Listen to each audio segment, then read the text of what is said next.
The steel whip, another ancient Chinese weapon. The good thing about the whip, it's very easy to conceal. As you can see, you can hide it in your pocket and then surprise your opponent in a fight. It's made of 3, 5, 7, or 9 lengths of steel put together with a dart on the end, used for striking, blocking, or entangling another attacker's weapon.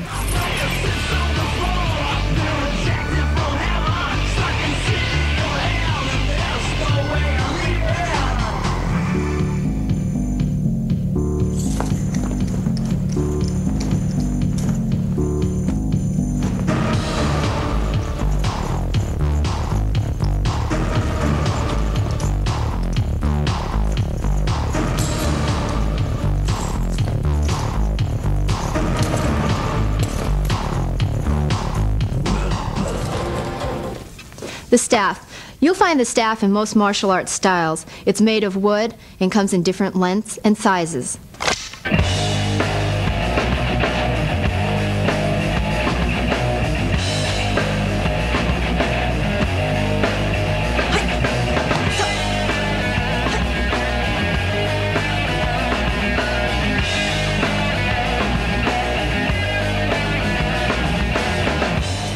Where did you get your training as a, when you first started? I was around 13, and I started in Tung Sudo, which is a Korean style, and that was in Scranton, Pennsylvania. I went to the Scranton Karate School, and at that time there wasn't hardly any women involved in martial arts, and I think as a kid I just liked to do everything. I did dance, I did gymnastics, music, and really? Martial arts was something else I was just going to try. And I But now found dancing must have, helped you in martial arts. Yeah, well, I was very athletic, I was sort of like the tomboyish little girl. My dad played baseball with me, took me fishing, things like that. And it was funny, when I first started the martial arts, I was the only girl in the class, and I couldn't shout. I felt very intimidated. I felt uncoordinated. I can't punch. You can't get any power out of this little fist, and I was ready to quit. And my instructor gave a speech and said the reason, and I thought he was directing it to me, that you're not good is because you don't practice and you have to put your mind to it.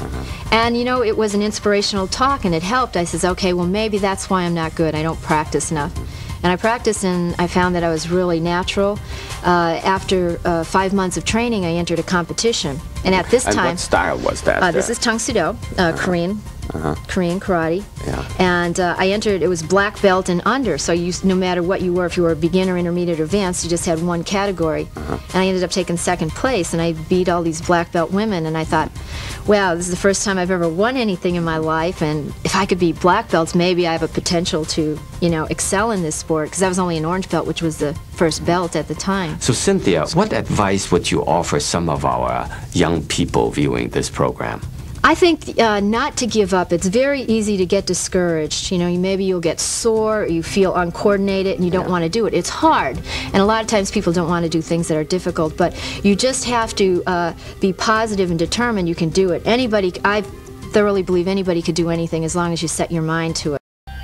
How did such a pretty blonde girl like you get into those Hong Kong bone crusher films? Well, I was on the West Coast demonstration team, and they heard that there was a Hong Kong company in Los Angeles, and they were looking for a new Bruce Lee. They wanted to find someone to take his place.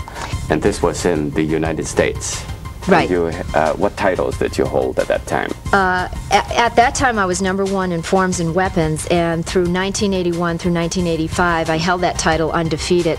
And that was the goal I had, that I wanted to do it 5 years, undefeated, and then retire. You held that title for 5 years, and then you decided to do something else? Well, I was lucky, because on my 5th year of competition, that's when I did my first film. And it was over in Hong Kong, so it was tough for me, because I would film over there, leave on a Thursday, get in Minneapolis on a Friday night, compete Saturday, fly back to Hong Kong, and shoot on Sunday night. So I think it was the hardest thing I've ever done in my life. Why don't you just get the hell out of here? I like it when you talk nasty to me.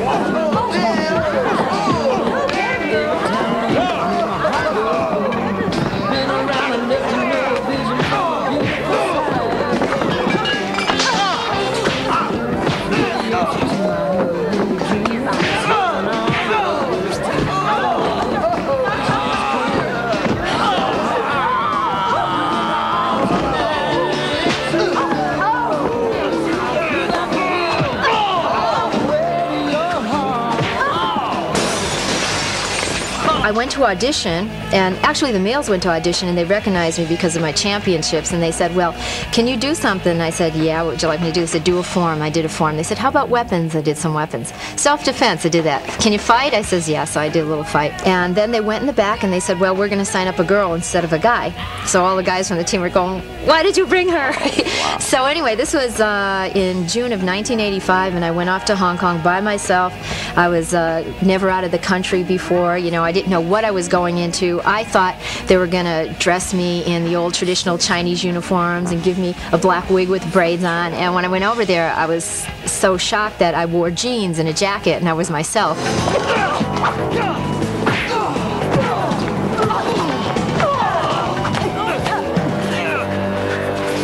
You hit like a girl, McKay. Thank you. I studied in mainland China. I studied in Hong Kong. I studied in Taiwan. What do you find is the biggest difference between China's and America's training methods? China, it's much stricter. We would train 8 hours a day. You're kidding.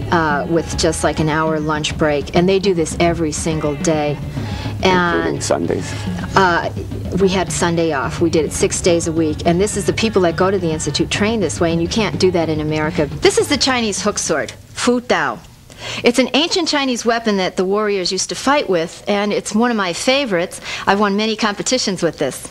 And actually you can use it singly, or you could use it doubly to fight.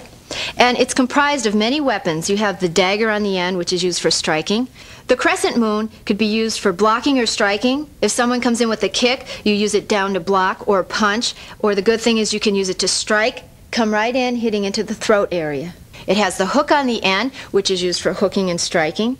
And a good thing about this weapon is you can combine it together and make it a long weapon if you're in far distance fighting.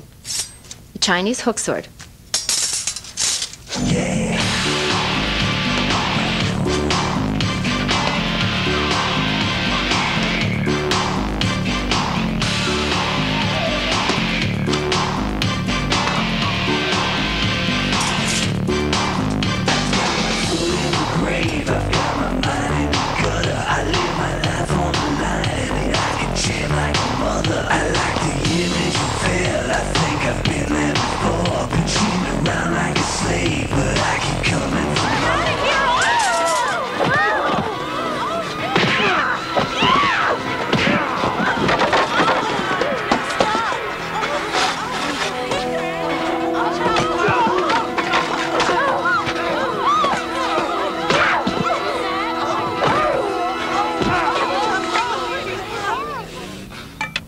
I hope you get a kick out of this.